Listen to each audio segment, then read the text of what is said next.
Hoy vamos a hablar de Virginia Woolf, concretamente de dos obras suyas, Orlando, escrita en 1928, y Un cuarto propio, escrita en 1929.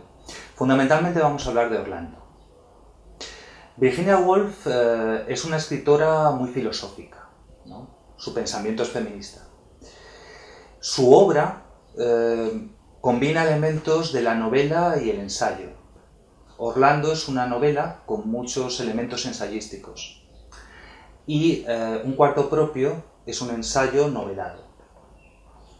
De este pensamiento de Virginia Woolf, pionero, casi como Voltaire inaugurando el pensamiento ateo materialista o Platón inaugurando la filosofía, Virginia Woolf, como una pionera, va a inaugurar el pensamiento, si no inaugurar, desde luego, asentar el pensamiento feminista. Concretamente hoy vamos a hablar sobre cómo se representa en Orlando la diferencia sexual, la relación entre los sexos. ¿Quién es Orlando? Orlando es un inmortal que vive unos cientos de años como hombre y otros cientos de años como mujer. De ahí el título de este tutorial. Soy Virginia Woolf. Virginia Woolf, fui hombre, soy mujer, soy Orlando. ¿Quién es Orlando? Decíamos.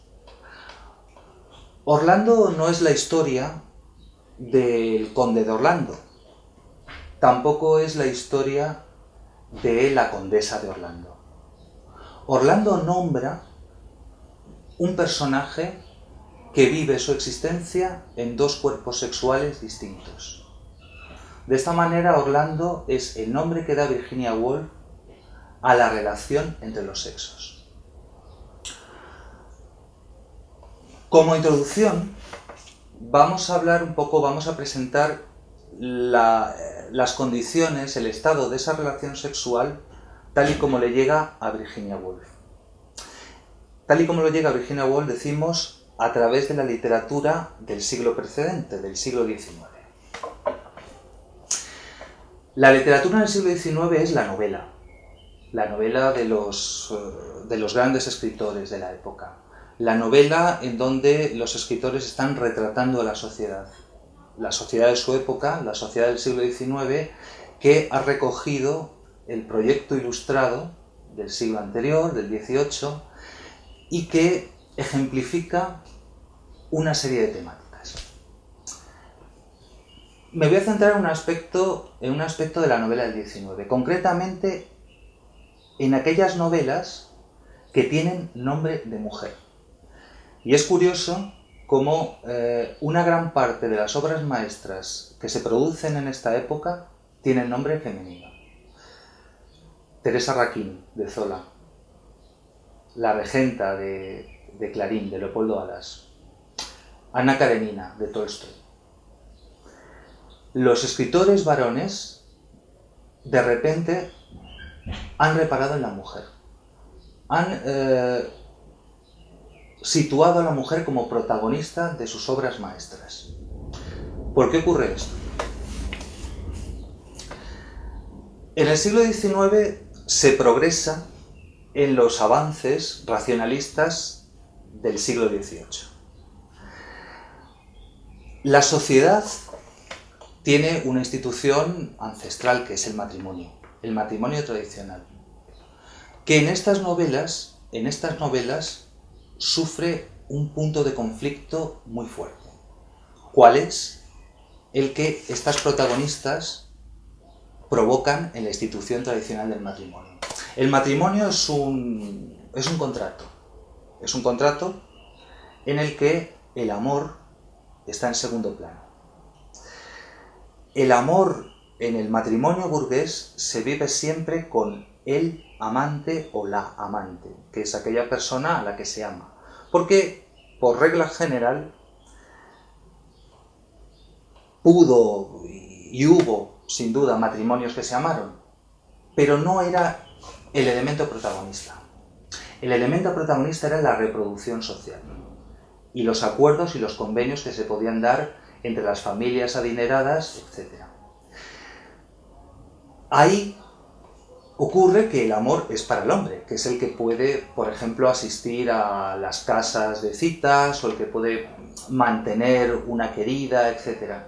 La mujer en ese sentido se queda, en la mayoría de los casos, sin esa posibilidad, o es una posibilidad que para ella es mucho más difícil. Por supuesto que hay muchas novelas en donde las mujeres tienen amantes masculinos, pero el amor en la amante es un patrimonio del hombre burgués.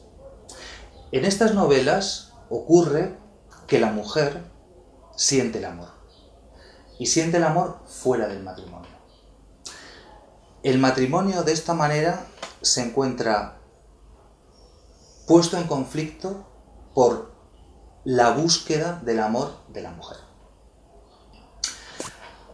El asunto llegó a tener tal nivel de problematicidad, que las relaciones sexuales tuvieron ese punto conflictivo, que una técnica psicológica que nace justo a finales del siglo XIX, el psicoanálisis, Freud dice que el problema psicológico más importante es saber cuál es el deseo femenino, qué es lo que quiere una mujer.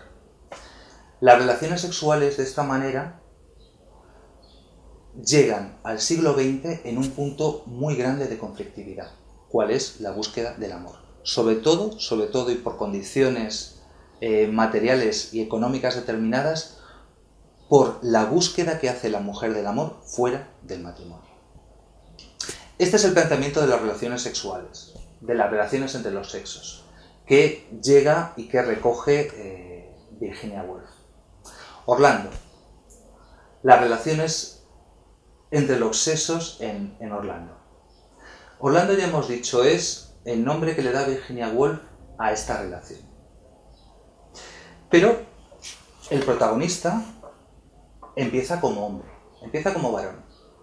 Y aquí es interesante ver cómo la autora caracteriza un tipo y otro tipo. Por ejemplo, Orlando como hombre. Es el conde de Orlando y lo tiene todo. Lo posee todo. Tiene bienes, tiene dinero.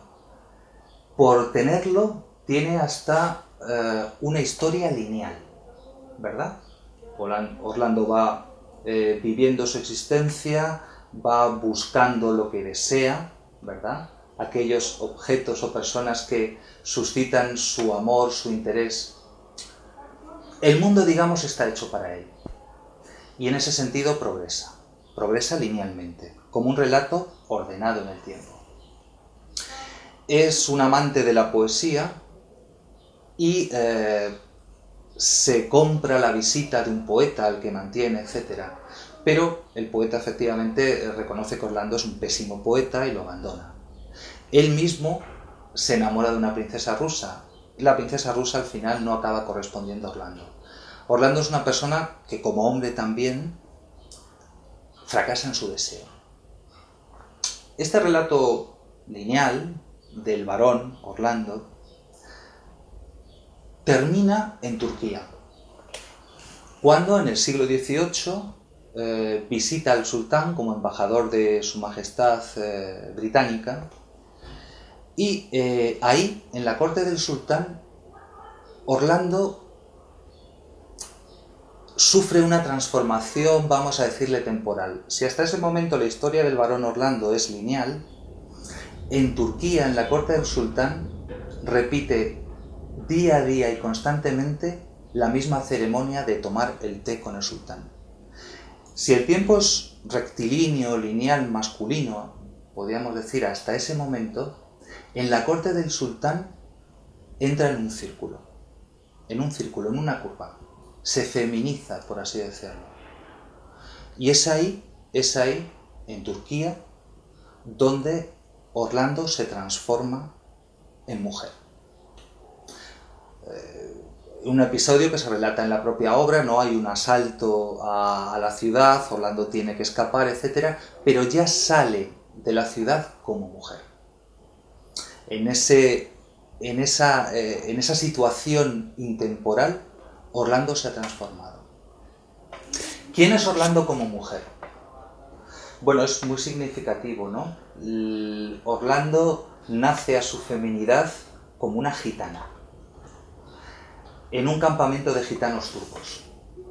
De esta manera, si como hombre Orlando lo ha tenido todo, ha poseído todo, como mujer nace como una auténtica desposeída, nada posee.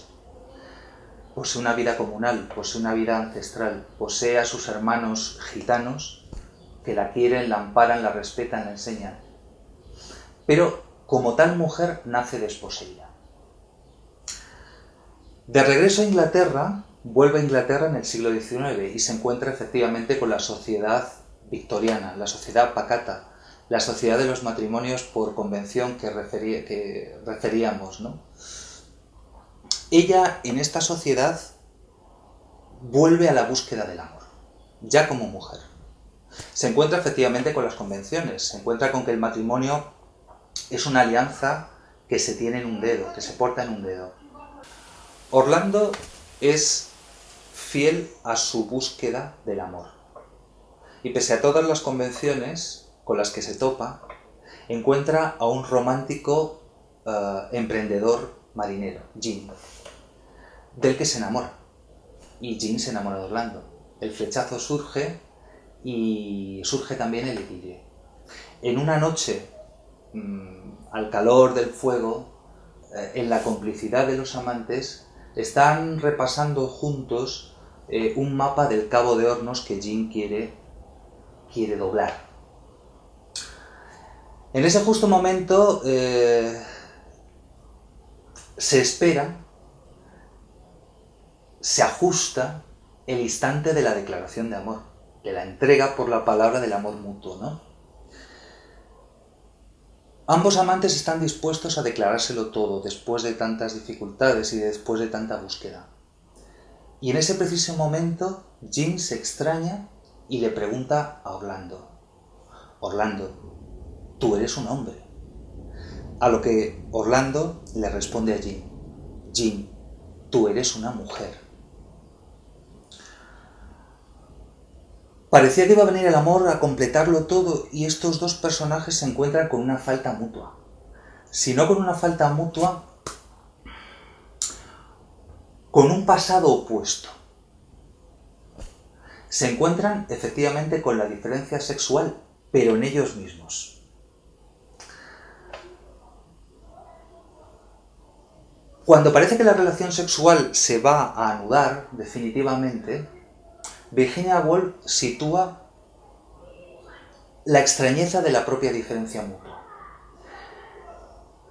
Para ilustrar un pensamiento, es decir, la extrañeza de la diferencia mutua que aún así precisa de ser superada, porque los amantes están cerca, las palabras se requieren, pero se declara la diferencia. Una diferencia, decimos, que en otra obra de Virginia Woolf, Un cuarto propio, se trata de la siguiente manera. Cito literalmente un texto de Un cuarto propio de Virginia Woolf de 1929. Aún así, la primera sentencia que escribiría cruzando el escritorio y tornando la página encabezada, Las mujeres y la novela, es que es fatal para el que escribe pensar en su sexo. Es fatal ser un hombre o una mujer pura y simplemente. Hay que ser viril mujeril o mujeril viril. Es fatal que una mujer acentúe una queja en lo más mínimo. Es fatal que defienda cualquier causa hasta con razón. O que hable deliberadamente como mujer. La palabra fatal no es una metáfora, porque todo lo escrito en este prejuicio deliberado está condenado a la muerte. Deja de ser fertilizado. Por eficaz y deslumbrante, por magistral y poderoso que nos parezca un día o dos, tiene que marchitarse al amanecer. No puede crecer en las mentes de otros. alguna colaboración tiene que realizarse en la inteligencia entre el hombre y la mujer, antes que el acto de la creación se pueda cumplir. Algún enlace entre contrarios debe de haberse consumado. Tras esto, esta escena tan increíble, ¿verdad?, de esta declaración truncada de los amantes, recuerda un poco a esta sentencia que diría Simone de Beauvoir en la primera frase de su libro El segundo sexo, ¿no? No se nace mujer, se llega a serlo. Podríamos cambiarla. Se llega a ser hombre también. Estos amantes han descubierto una falta mutua desde la cual van a completarse. Es decir, pero solamente se pueden completar como tal, como hombre y como mujer, admitiendo que como tales están constituidos por su opuesto. Lo masculino por lo femenino y lo femenino por lo masculino. No hay uno sin otro. Esta es la lección que Virginia Woolf nos aporta con su Orlando.